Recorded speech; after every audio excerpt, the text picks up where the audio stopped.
All right. Welcome back, guys, to me. I am your coach of your Shinryu Pikachus, the Shinryu Johan, and these are my PMC League matches. Guys, I want to thank you for coming out for week one. You guys gave me amazing support, and I want to keep that coming. Guys, this is an amazing league with a lot of amazing competitors, great Pokemon, great people to be around. Please be sure to go ahead and not only like my videos, but like all other coaches in the league. We all greatly appreciate it, guys. Now, this is my week two match, guys. Week two. As you know, we won our last week match thanks to our MVP of the day, Jolteon. He came through and he started cleaning up with the T-Bolt. Now, as you can see, I got him here with me again. Now, let's go ahead and do a little quick recap here. As you can see, I have pretty much the same team I brought last time, and really, there is a story behind that.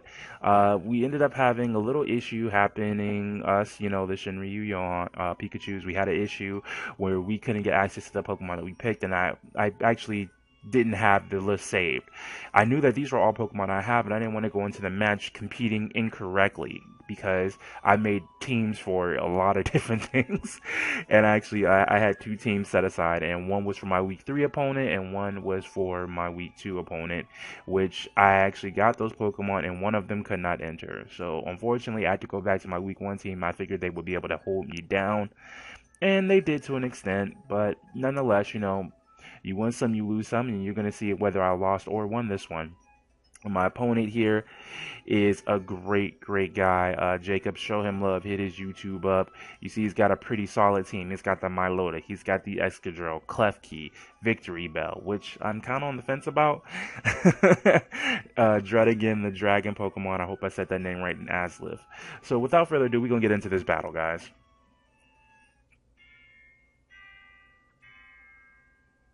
Alright, here we go. Now he starts things off with his Green Lantern Asliff. I decided to go ahead and start things off with Seismitoad. I figured Seismitoad would be able to go up against anything he had, except this. The E-Ball was official. He came in 4 times effective. This thing just couldn't deal with it. So I bring out my champ, one of my underground champs that I'm really liking, Mr. Malamar. Thinking Mr. Malamar was going to be able to eat that, he could not. He couldn't even remotely eat it a little bit and got destroyed. I mean, completely destroyed. It was horrible.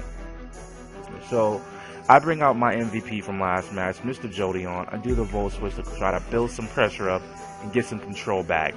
We do a clean 60 to 70% damage. And I bring out the god, the Goodra herself. Now, he decides at this point he wants to stop me from, getting any kind of momentum build up. He gets out the rocks. He also goes back into the Signal Beam. Now, I knew Goodra would be able to eat any kind of special attack, and I decided to go for the Draco, but it misses. It shocked me. It shocked me. So I decided to go for another attack that's a little bit more reliable. I go for the Flamethrower, and we get the crit.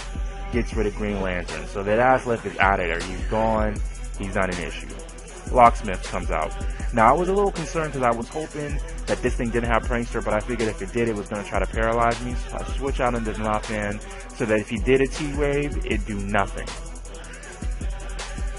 He did not do the T-Wave. He did set up spikes. But luckily for me, my Denofan does have Rapid Spin. So I decided, you know what, I'm going to go ahead and I'm going to start spinning. He does Magnet Rise because it is a Prankster type, which I was right about. I didn't do Rapid Spin, I did Earthquake trying to get the kill. It did not work. But this time I did the Rapid Spin, forgive me for that. It gets the spikes off the field and the rocks. So at this point, we're pretty much set. Now he is still floating thanks to Magnet Rise, there's not much we can do, and he's got the lefties.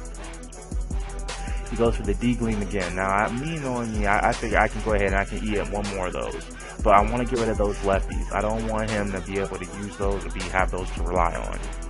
So, I decide I'm going to go for a kill, and my Cussed Up Berry, which I forgot I had equipped, let me go first with the first move, and it wasn't good at all. He goes for the D-Gleam again, and that's it. Klefki takes down Denofan.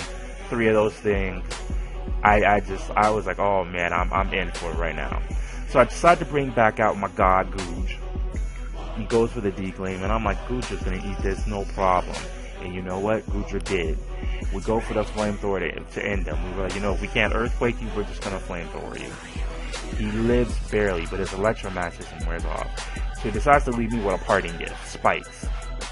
With Donaphan gone, I can't really spin that out. My spinner's gone at this point, and anybody else that I had that could spin is gone at this point. So, Asliv's gone. Now Gudra, I'm happy about Gudra's getting 2 kills. We run into Excadrill. And I'm thinking, you know what, we should be able to get through anything he has to throw at me. You know what? I was horribly mistaken. My poor Gudra couldn't get through that, and that was it. It was done. It was a done deal. So I bring out my Zard because I figure Zard's not going to go ahead and get affected by the spikes. I'm going to Mega Evolve, but I probably can outspeed. No, that's not the case at all. That is not the case at all. He outspeeds, goes for the EQ. The fire typing does me no justice, and he's gone. He's down for the count. And at this point, as I said, I'm at my wit's end. I have nothing left to use. And I'm like, you know, maybe Jotan will be a little bit faster. Maybe we can get the hidden power off. Nope. This thing is fast. I don't know if this thing was starved, but he outsped all my other hitters that could possibly do damage. And then, guys, I mean, that's pretty much the match right there. There was nothing else I can do. Really unprepared for this week. I'm really disappointed in myself that I didn't, make a backup and a backup to that. But it's a lesson. It's a lesson learned. And, we're 1-1 now, guys. We're 1-1. And you take these losses and you learn from them.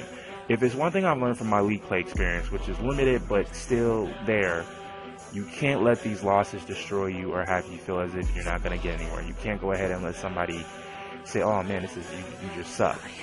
Not saying that I have gotten that, but at the same time, that's what I feel. I know I'm a pretty decent battler, and I've battled a lot online, offline, with other people around, and one thing I've learned again is you got to take these losses, you really got to learn from them, and I have truly learned from this battle. So guys, enough about the, pep talk and melodrama. Guys, we are 1-1. We're still in this. We still got a chance to go to the finals, and we're going to try to get there.